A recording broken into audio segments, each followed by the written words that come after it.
And my name is Aslı. Our project is about understanding and archiving the history of the Octagon in order to project a new future. But in order to project new possibilities, we must first understand where it comes from. We're not interested in reinventing the shape itself, but about understanding where the Octagon has been and speculating on where it might be going.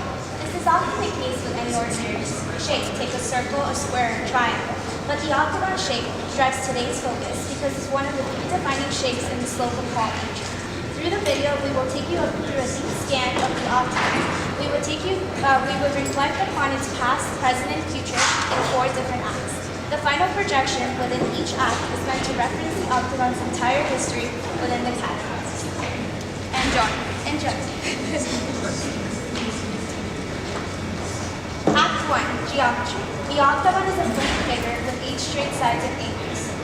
The Slocum Hall atrium is an irregular octagon against the nature of a regular octagon. They are both formed out of geometrical shapes in both a subtractive and additive manner. As the octagon becomes a square or a circle, it is both losing and gaining its surface area depending on the order.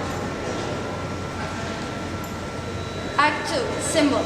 The octagon has a historical background of symbolic meaning for various religions.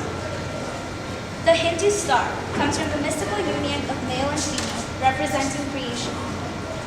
The Buddhist Dharma wheel uses the 8-spoke wheel as a symbol of the eightfold path of Buddhism.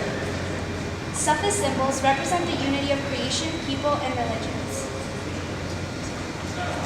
The Taoist symbol incorporates 8 triagrams surrounding the central yin-yang that has different meanings, including luck. In the Christian symbols, 8 is the number of the Lord, as well as the fish being the symbol of Jesus.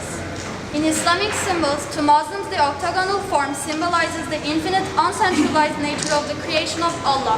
This composite projection of symbolism of Slocum Hall aims to represent the octagon's context. Within an academic institution, its religious symbolism is void, becoming a collage of the universal language of symbols. Act 3. Character. It is about the profile of the shape, the edge, and its thickness. Sure, other attributes exist that intensify the interior organization to the exterior treatment of the edge. Leonardo da Vinci applies the octagon in his studies and sketches of centralized churches. The ideal city. The polygons created fort around the city of consistently right angles, creating various public squares. Dome of the Rock has an octagonal plan with an arcade structure influenced by the Byzantine Chapel of St. Mary, housing the foundation stone of religions, including Christianity, Islam, and Judaism. Tower of the Winds is the oldest known octagon-shaped building constructed by the Greeks in 300 BC. The octagon house's structure allows for more natural light and minimizes the external wall surface area, which decreases heat loss and heat gain.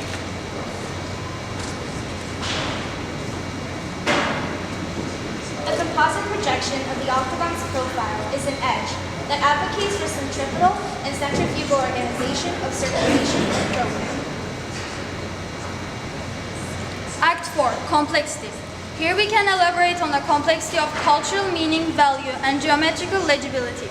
The octagon is not always legible, but resonates in most of these examples by shifting the way we look at the octagon, whether it be through perspective or experience. The Quartiers in Straza by Altarosi in 1998 is reversing the solid octagon extrusion into a void space, creating the ambience of a roofless tower.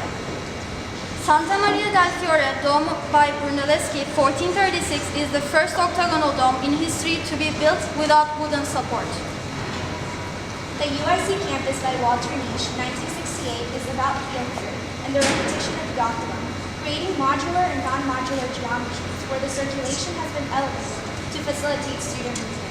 The Freedom Tower by SOM, 2014, twists from square plan as it goes up, creating an octagon in the middle. 52 floors resonate with the 52 weeks in a solar year.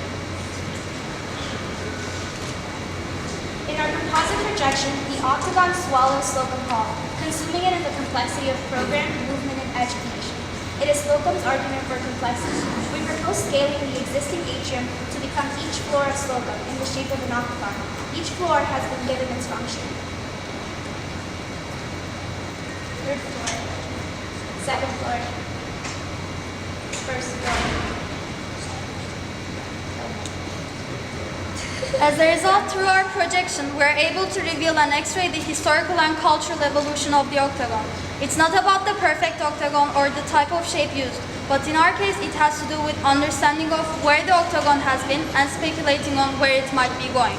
As Walter Nietzsche says, the octagon is the universal image of good architecture that is geometrically ordered where form must follow function. We believe the octagon is too loaded of a shape to allow to rest in the main public space of Slocum Hall because it is underused for its purpose. Its form doesn't reflect these buildings' functions, nor does it have a deep meaning for being there. When looking closely, we realize beneath the simplest of geometries, there lies a more profound story. That's it.